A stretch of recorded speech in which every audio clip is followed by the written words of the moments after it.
Ayah David Ozora, Jonathan Latumahina dipastikan hadir sebagai saksi dalam sidang penganiayaan berat David Ozora untuk terdakwa AG.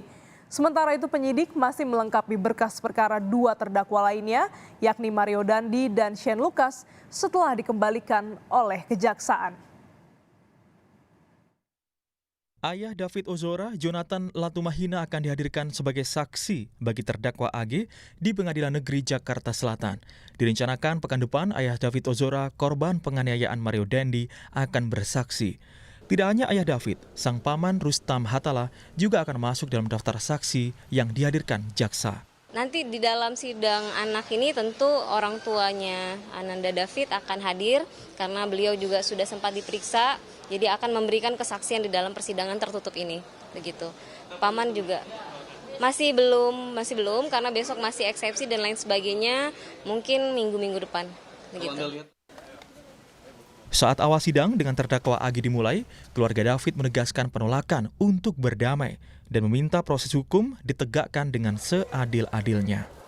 Kami dari perwakilan keluarga, di sini ada beberapa organisasi juga yang memang turut serta untuk mendukung ya keadilan bagi David, khususnya bagi David dan keluarga, dan kita menginginkan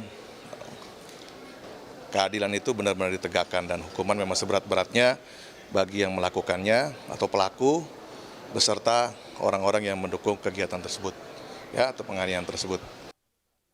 Sementara itu, kini penyidik terus bekerjaan dengan waktu melengkapi berkas perkara kasus penganiayaan berat David Ozora untuk terdakwa Mario Dandi dan Shane Lucas.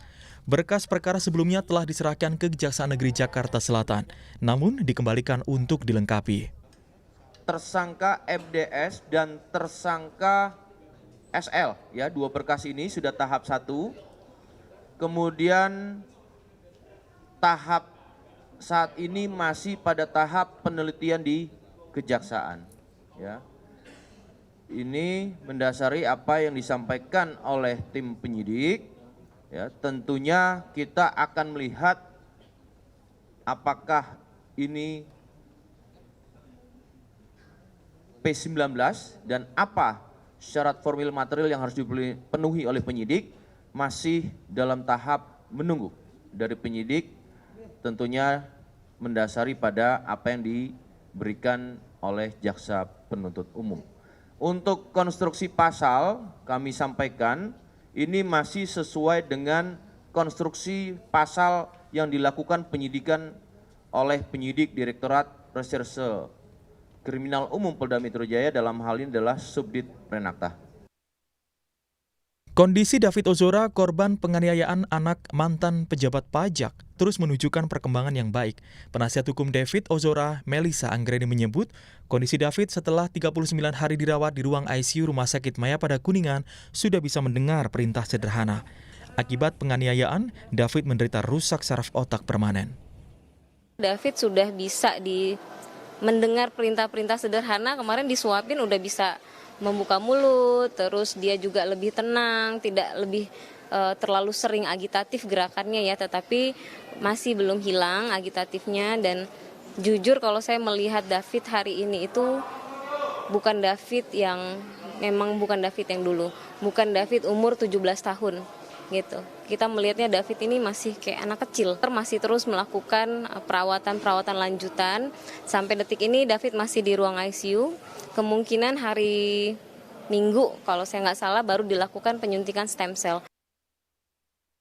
Dalam akun media sosialnya, ayah David sempat menyindir pelaku yang menganiaya anaknya. Dalam unggahannya, Jonathan menuliskan mereka sedang mengemis simpati publik untuk memperingan vonisnya kelak. Dan kamu adalah anakku yang membanggakan, yang tidak pernah lelah berjuang. Kutunggu walau selama apapun, kami terus di sini untukmu. We love you, Kido. Ayah David, Jonathan Latumahina, menarik kata maafnya untuk Mario Dandi CS karena khawatir pemberian maaf dari keluarga David dijadikan alasan untuk meminta keringanan hukuman. Tim Liputan, Kompas TV. Jurnalis Kompas TV, Tifal Solesa sudah bersiap dengan laporan lengkapnya dari jalannya sidang kasus penganiayaan David Ozora. Selamat siang Tifal, apa tanggapan kuasa hukum AG setelah nota keberatannya ditolak?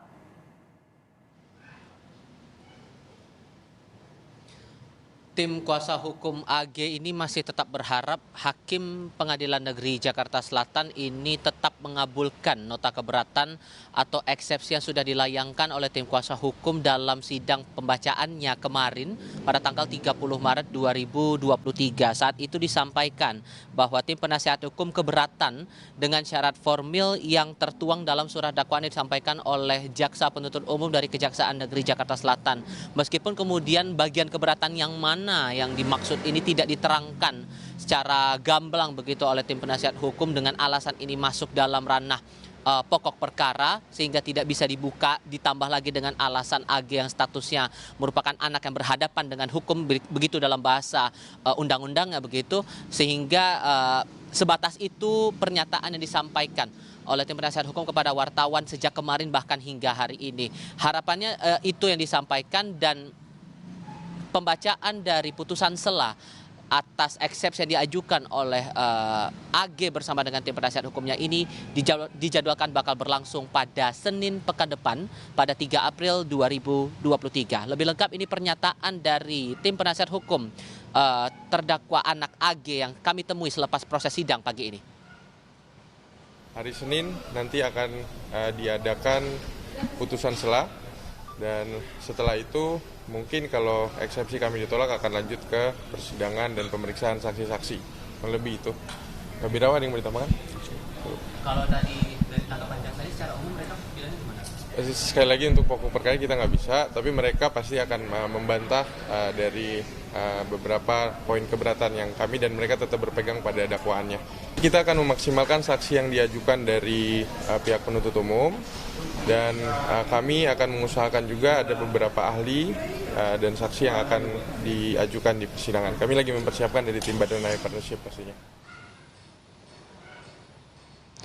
Dalam surat dakwaan yang dibacakan oleh Jaksa Penuntut Umum dalam sidang perdana hari Rabu lalu disampaikan bahwa AG didakwa melanggar 3 pasal begitu, dalam salah satunya dalam pasal primer yakni pasal 355 ayat 1 Kitab Undang-Undang Hukum Pidana, pasal subsidiarnya pasal 353 ayat 2 KUHP, dengan pasal pengait pasal 55 ayat 1 ke 1 Kitab Undang-Undang Hukum Pidana, yang pada intinya jaksa memandang bahwa AG beserta dengan pelaku Mario Dendi dan Shane Lucas sebagai orang yang turut serta melakukan kejahatan penganiayaan berat yang dilakukan dengan rencana terlebih dahulu dan mengakibatkan luka-luka berat.